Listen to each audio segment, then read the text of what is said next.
Welcome friends to your favorite YouTube channel all in one to once again learn and practice the method of concentration of mind.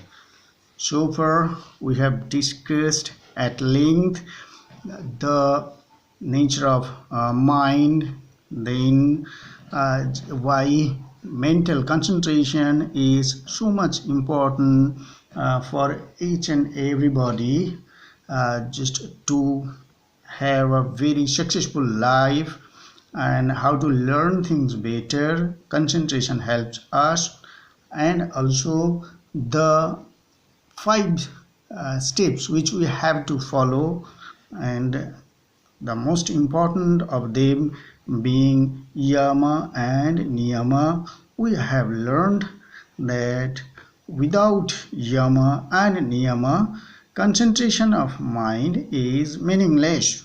You may call it with whatever name you like, meditation or whatever it may be. But trust me, without following Yama and Niyama, we can't do it. Now, let's see what does it happen actually. The mind is like uh, just you can say like a just sea just filled with a lot of waves, or it is filled with myriad of thought rays, like the diffused sun rays. The sun rays, when they are coming from the sun on the earth, and when they are diffused, they cannot do much to a leaf fallen on the ground, you see.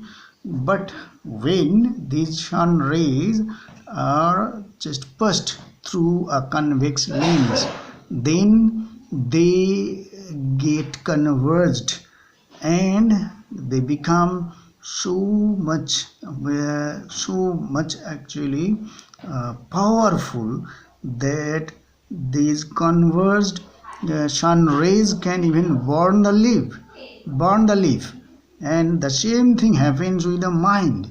If we can just focus our these all the time these restless, these ever moving thought rays that occur in the mind, if we can focus them on a point, the same effect will also be experienced here.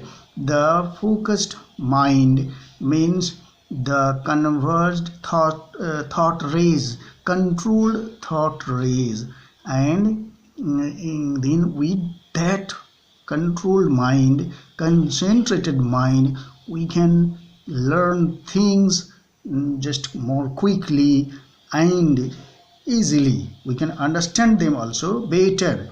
So this we have to do, and in order to do it, we have to control our sense organs.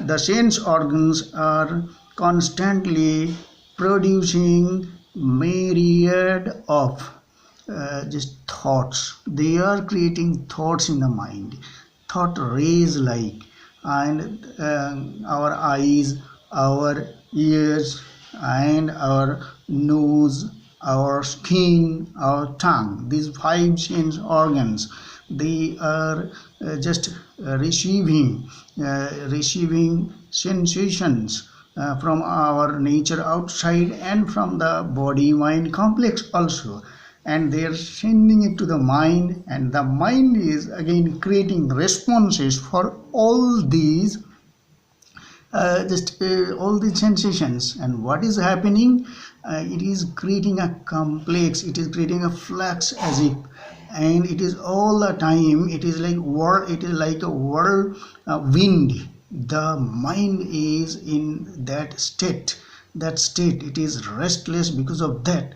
One thought after another, one thought as if it is superimposed on another.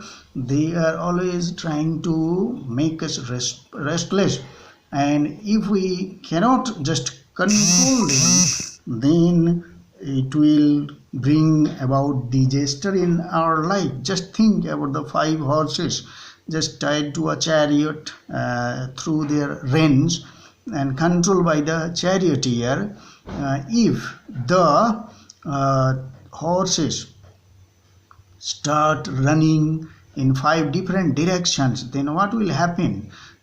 Accident will be the natural outcome. But if the charioteer is a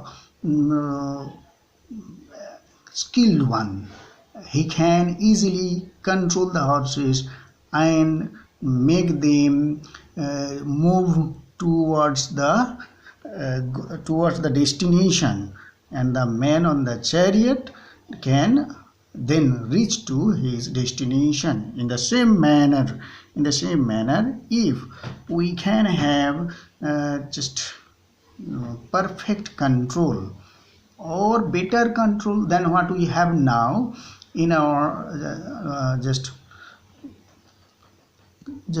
to our sense organs, then our life will also be controlled. And this is the secret. So there are very much you can say confusion regarding this, that we see a lot of people who have become really successful, famous in certain field of human activity, like you can say sports and games, like music and art, or even in business or in professional life. People who have reached very high, yes, they have good control over their mind. They can actually put their whole mind on that particular object of their interest, which have made them really famous, really successful. But for other matters, in controlling their emotions, for other things, their relations with other human beings, the temptations that actually come along with fame and fortune, they cannot actually just gain control over these temptations because of that failure to detach their mind from that object of temptation. And that is why they commit crimes in their life. And this is happening almost every day. So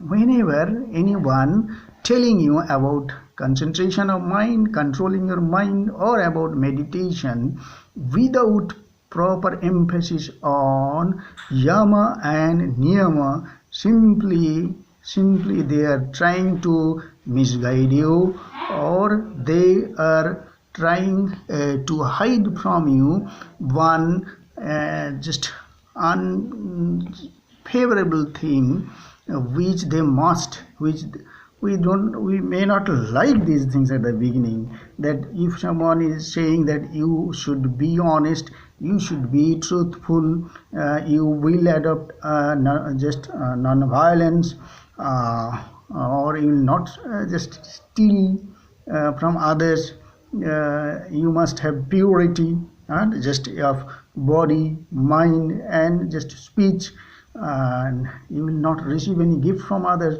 People will not listen to you.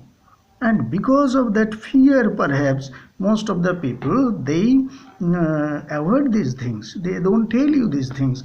And then the niyama, this cleanliness, then contentment, that santosh, the austerity, that tapa, that we have to be very much hard working, that every day, that habit of just studying good books, inspirational books, and then self-surrender to God or to a great person, that Ishwar Pranidhana. These are really quintessential factors for having control in our life, and in particular just control in our mind. If we can control our mind, our life will be also controlled. So no further no further scope for any kind of just delusion, any kind of deception. We must have to accept it that in order to really gain success, in order to get just real control over mind and life, we must follow these things strictly as much as we can. So uh, today, after this only, let's once again just practice a bit of mental concentration as we have been doing for these days. Simply place the image of your choice before you. Just think about it, for just look at it first. Look at it for first 1 minute, then take deep breathing, inhale and exhale for 6 times, and then close your eyes. Just make a silent prayer, may all live happily and peacefully, and then closing your mind, simply think about the picture placed before you at the exclusion of all other thoughts. Do it for 5 minutes every day, twice in the morning and evening, and then go to your regular work. Thank you.